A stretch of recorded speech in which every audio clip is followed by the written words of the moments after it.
মিথিকে তালাকনামার notice পাঠানোর ঠিক 11 দিন পর আদ্রর চোখের সামনেই তার বাবা তার মায়ের গায়ে হাত তুলেছে। আদ্র স্পষ্টই দেখল বর্তমানে তার বয়স অনুযায়ী সে একজন প্রাপ্তবয়স্ক পুরুষ।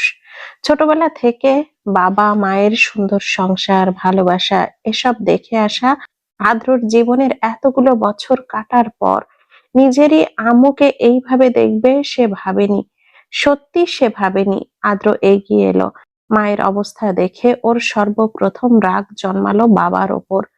বাবার প্রতি যে ভালোবাসাটা থাকার কথা তা এক প্রকার এক মুহূর্তের জন্য ভুলে গিয়ে আঙ্গুল উঁচিয়ে বাবাকে জোরালো স্বরে বলল, তুমি মারলে কেন আম্মুকে? মারলে কেন আব্বু?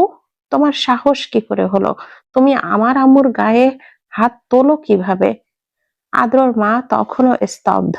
স্বামীর সাথে যাবতীয় ঝামেলা ঝগড়া সব সে ছেলের আড়ালেই করেছে, অথচ আজ ছেলের সম্মুখেই তাকে চড় মারা হলো। ছেলের সামনেই। লজ্জা হলো যেন কথাটা ভাবতেই তার। এই বয়সে স্বামীর হাতে চড় খেয়েছে, তাও ছেলেরই সামনে। উনি একবার স্বামীর দিকে চাইলেন, যেন একজন বাবা হয়ে ছেলেকে কি উত্তর দিবে তারই অপেক্ষা করছিলেন। অতঃপর তার অপেক্ষার অবসান ঘটিয়ে আদ্রর বাবা বলে উঠলেন, তুমি আমাদের মাঝে ঢুকবে না আদ্র। তোমার আম্মু আর আমার মাঝে কথা হচ্ছে। বিষয়টা আমাদের মাঝে সীমাবদ্ধ, বুঝেছো? তুমি নাক গলাবে না এতে। আদ্রর রাগে নাক লাল হয়ে এলো, চোয়াল শক্ত হয়ে গেল। এবার নিজের মায়ের দিকে চাইলো। এতগুলো বছরে সংসারে এই প্রথম বোধ হয় আদ্র তার আম্মুকে এতটা লজ্জিত, এতটা ভঙ্গুর দেখলো। চোখ জোড়া লাল টকটকে যেন। সে এতগুলো দিন আন্দাজ করছিল যে মায়ের সাথে বাবার ঝগড়া চলছে, কোনো একটা বিষয়ে হয়তো মনোমালিন্য চলছে, অথচ তাই বলে তার মায়ের গায়ে হাত ওঠাবে। আদ্র এটা মানতে পারল না। বরাবরের মতো রাগে নাক মুখ লাল হয়ে এলো। আদ্র মায়ের দিকে তাকিয়ে বাবার দিকে চাইলো। সকল সন্তানের সাথেই তার মায়ের বোধহয় সত্যি কোনো না কোনো কষ্ট অনুভব করার সম্পর্ক আছে। ঠিক যেমন সন্তানের কষ্টগুলো মায়েরা বুঝে যায়, সন্তানদের দুঃখে মায়েরা দুঃখ পায়, ঠিক তেমনি মায়েদের দুঃখেও সর্বপ্রথম সন্তানদের হৃদয় কাঁদে। মায়ের কষ্ট মায়েদের মতো করে তার সন্তানেরা বোঝে। আদ্র বাবার দিকে চাইলো, রাগে দুঃখে দাঁতে দাঁত চেপে বলল, তুমি আম্মুকে কি কারণে মারবে? কি কারণে মেরেছো তা বলো আব্বু। আদ্রর বাবা এবারে ফুঁসে উঠলেন ছেলের ওপরে। রেগে চিৎকার জুড়ে দিয়ে উঠলেন, কথা একবার বললে শোনো না তুমি আদ্র? বললাম না তোমার আমাদের মাঝে আসা উচিত হচ্ছে না? শোনো না তুমি? ছেলে ছেলের মতোই থাকো, বাবা মায়ের মধ্যে আসবে না আদ্র। আমাদের ঝামেলা আমরা বুঝে নিব। আদ্র রাগে কাঁপলো এবার। মায়ের দিকে চেয়ে সর্বপ্রথম মায়ের লাল টকটকে টলমল হয়ে আসা চোখ জোড়া দেখে ও বুঝলো একবার। পর মুহূর্তেই অনুভব করলো ওর মায়ের কষ্টতে ওর নিঃশ্বাস বন্ধ হয়ে আসছে যেন। বুকের ভেতর কেমন একটা যন্ত্রণা হচ্ছে মায়ের চোখ জোড়া দেখে। আদ্র যখন চোখ জোড়া মেলে তাকালো তখন তারও চোখ জোড়া লাল টকটকে। বাবার দিকে চেয়ে সেও চিৎকার করে বলে উঠল, আমার মায়ের গায়ে হাত তুলেছ কোন সাহসে তুমি? কোন সাহসে মেরেছ? তুমি এটার উত্তর দিতে পারছো না কেন? এড়িয়ে যাচ্ছ কেন? আদ্রর মা থমকালেন, ছেলের হাত শক্ত করে টেনে শুধালেন এবারে, আদ্র রুমে যাও, ঝামেলাটা আমাদেরই মিটাতে দাও। তুমি রুমে যাও। আদ্র ফের বলতে নিল, আম আদ্র মার ফের রেগে বললেন, রুমে যাও আদ্র, আমি তোমার সাথে পরে কথা বলবো।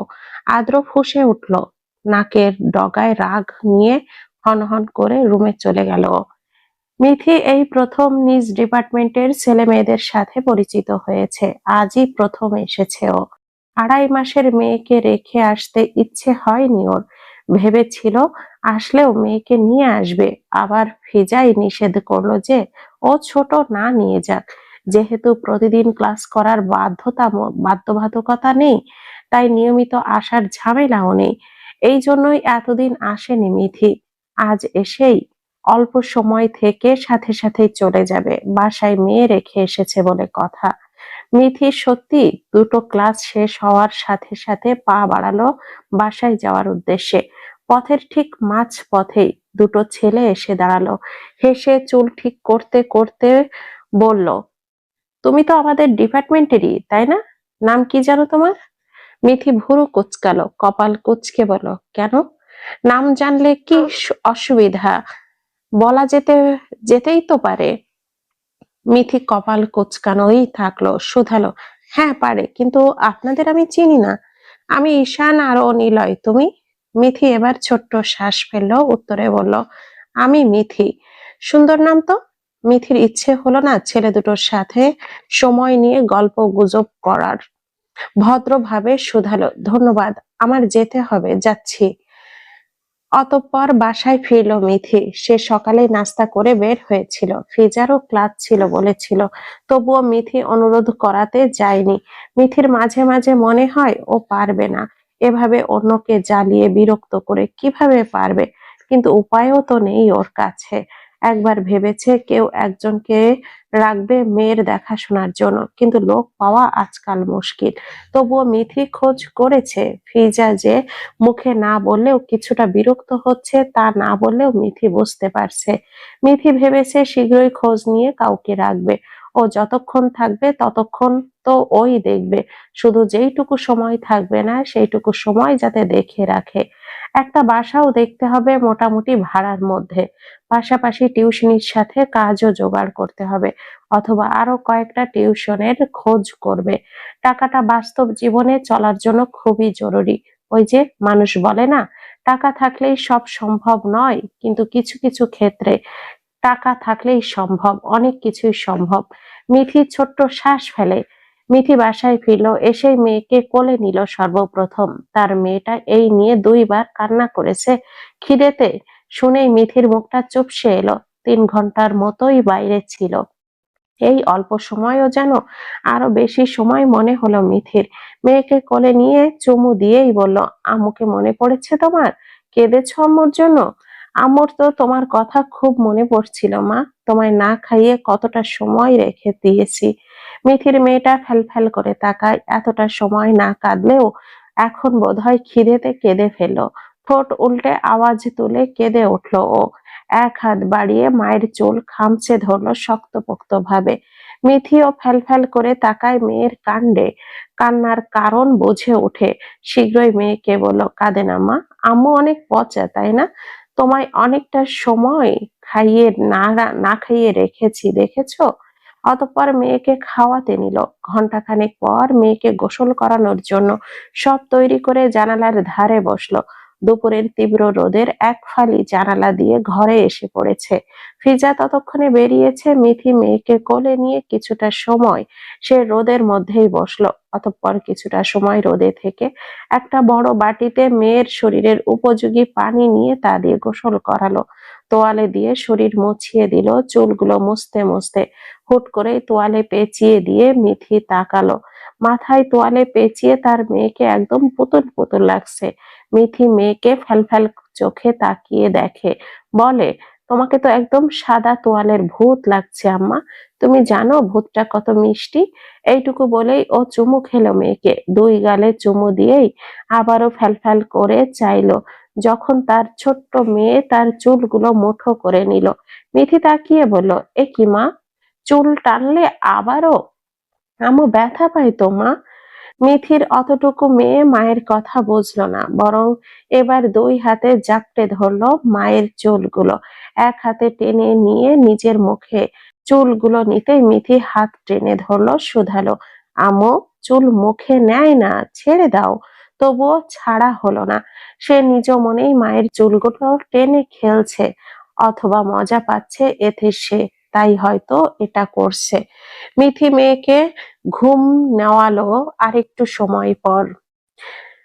2 পাশে দুটো বালিশ দিয়ে এরপর মেয়ের কাঁথা কাপড় ধুয়ে নিজেও 5 মিনিটেই গোসল করে বের হলো। তারপর বারান্দায় ধোয়া কাপড়গুলো মেলে দিয়ে ফের মেয়ের কাছে এলো। ঘুমন্ত মেয়েকে দেখে ও হাসলো। তার মেয়েটা আসলেই মিষ্টি। দেখলেই তার সমস্ত ক্লান্তি ফুরিয়ে যায়। মিথি হাসলো, বিড়বিড় করে শুধালো, মিষ্টি, তুমি জানো তোমার আম্মু কত চিন্তায় থাকি।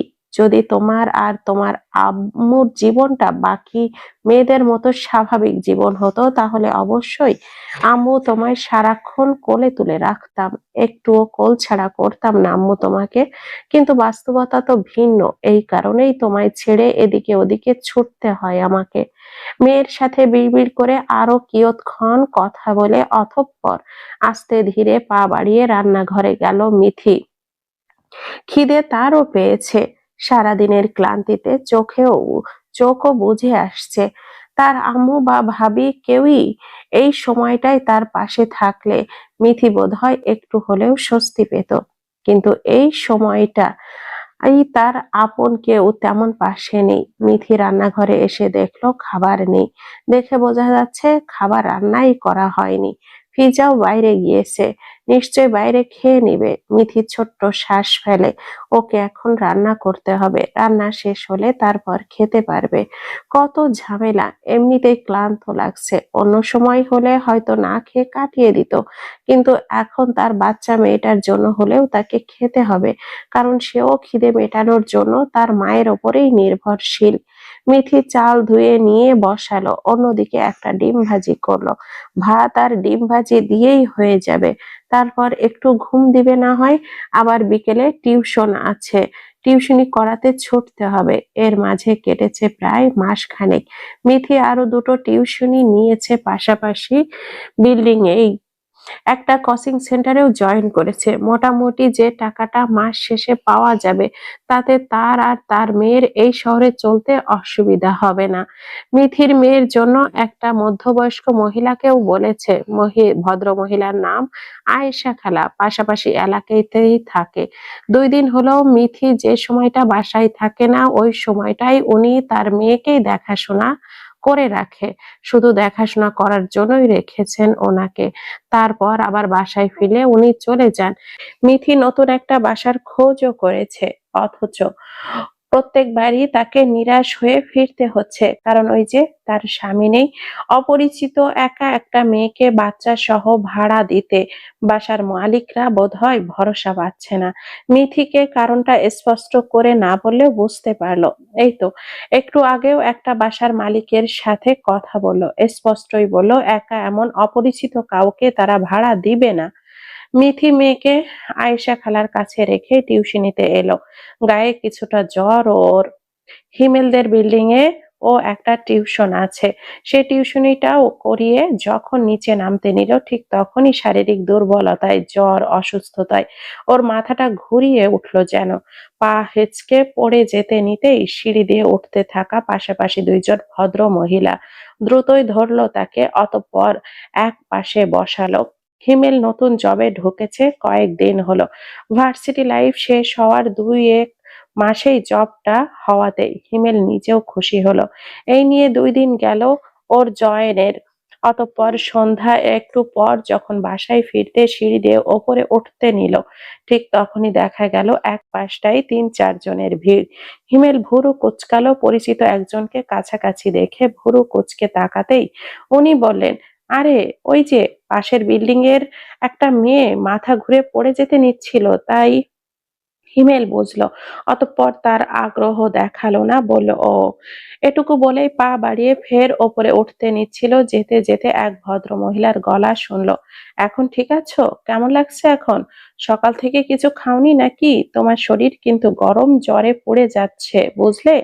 হিমেল তবুও আগ্রহ দেখালো না। ফের আরেক সিঁড়িতে উঠতেই শুনতে পেল কেউ বলছে, এখন ভালো লাগছে আন্টি। হিমেল এবার আবারও ভুরু কুঁচকালো, ডান ভুরু উঠিয়ে পিছু ফিরে বিড়বিড় করলো, মিথি। অতঃপর এগিয়ে এলো, ছোট্ট শ্বাস ফেলে মিথির কপালে হাত রাখলো। প্রথমেই জ্বরে পুড়ে যাচ্ছে শরীরটা, অথচ এই মেয়ে টিউশন করাতে এসেছে। হিমেলের চোয়াল শক্ত করে তাকালো, বলল, মানুষ এতটা কেয়ারলেস কিভাবে হয়? নিজের যত্ন নিতে পারে না তো মেয়ের যত্ন কি করে সে নিজে নিবে? আশ্চর্য। ঠিক পর মুহূর্তেই আবার মিথির দিকে চেয়ে ভুরু নাচিয়ে বলল, জ্বর নিয়ে বের হতে কে বলেছে তোকে? বের হয়েছিলি কেন? মিথি চাইল, অস্পষ্ট অধিকার বোধ যেন স্পষ্টই ফুটে উঠল হিমেলের ওইভাবে কপালে হাত দেওয়া। তারপর এইসব রাগ দেখানো শুধু অহেতুক এইসব প্রতিবেশী বলে? মিথি বুঝে ওঠে না, উত্তরে বলল, বের হওয়ার সময় জ্বর ছিল না হিমেল ভাই, খাওয়া দাওয়া নিশ্চয়ই কিছু করিসনি। আমি শিওর তুই একদিন হুট করে দুনিয়া ছেড়ে চলে গেলেও আমি অবাক হব না। বরং আমার তো মনে হচ্ছে তোর স্বপ্নই সেটা, ইচ্ছে করেই করছিস এই সব। হিমেলের কণ্ঠে স্পষ্ট রাগ। মিথি আশেপাশে 2-4 জন মানুষের সামনে এভাবে রাগ রাগ কথা শুনে বলল, আপনি রেগে যাচ্ছেন কেন এভাবে হিমেল ভাই? হিমেল নিজেও জানে না বোধহয় কেন রাগ করছে, তবে রাগ হচ্ছে তার এই মেয়ের নিজের প্রতি যত্নহীনতা দেখে। রাগ হচ্ছে যে নিজের প্রতি যত্নবান না, সে কিভাবে অন্যের যত্ন নেয়। হিমেল রাগ রাগ স্বরেই বলল, আমার শখ করেছে তাই রাগ করেছি। আমি আমি ঠিক আছি। হিমেল তবুও একইভাবে তাকিয়ে থাকলো। পাশ থেকে একজন বলল, ও কে হয় তোমার হিমেল? তোমাদের পরিচিত? হিমেল মুহূর্তেই জবাব দিল, না কেউ হয় না। মিথির নীরব দৃষ্টি ফেললো। উঠে যেতে নিতেই হিমেল বলল, উঠিস না, আমি ফিজাকে বলছি নিয়ে যেতে। মিথি তাকালো, উত্তরে বলল, যেতে পারবো আমি হিমেল ভাই। হিমেলের রাগ হলো, বলল, হ্যাঁ তুই তো সবই পারিস, জানি আমরা, এই জন্যই পড়ে যেতি একটু হলে। মিথি এবারে আর উত্তরই দিল না। ওখানে উপস্থিত মহিলাগুলো ধন্যবাদ জানিয়ে পা বাড়ালো, অতঃপর সিঁড়ি বেয়ে নিচে নামলো। হিমেল ভুরু বাঁকিয়ে তাকালো। মিথি তাকে ইগনোর করলো, অথচ ও যে সত্যি যেতে পারবো তার কি নিশ্চয়তা? যদি আবার পড়ে যায় এইটুকু ভেবে সেও পিছু পিছু নামলো। মিথির সাথে সাথে সেও পা বাড়ালো। মিথির সাথে সাথে সেও সিঁড়ি বেয়ে ওপরে উঠলো একদম নিঃশব্দে, যাতে মিথি টের না পায়। অথচ মিথি টের পেল। পিছু ফিরে হিমেলকে দেখে বলল, "উম, যাচাই করতে এসেছেন হিমেল ভাই আমি সত্যি বাসায় ফিরতে পারি কিনা?" হিমেল উত্তর দিল না, উত্তর করলো, তোকে এগিয়ে দেওয়াটা দায়িত্ব বলে তাই এসেছি, তোর জায়গায় অন্য কেউ হলেও আসতাম। মিথি এতকাল এই কথাটা বললে বিশ্বাস করত হিমেল ভাই, সত্যি অন্য কেউ হলেও সাহায্য করত, সত্যি এগিয়ে যেত। কিন্তু আজকাল তার কেন জানি মনে হয় হিমেল ভাইয়ের রাগ, অবহেলা, আবার এগিয়ে সাহায্য করা, এইসবের পেছনে কিছু একটা আছে। এই যে আগে কপাল ছুঁয়ে দিলে, তাতেও বোধহয় কিছু একটা ছিল। এই যে রাগ দেখালো, তার পেছনেও কিছু ছিল, অথবা হতে পারে কিছুই নেই। মিথির ভুল ধারণা।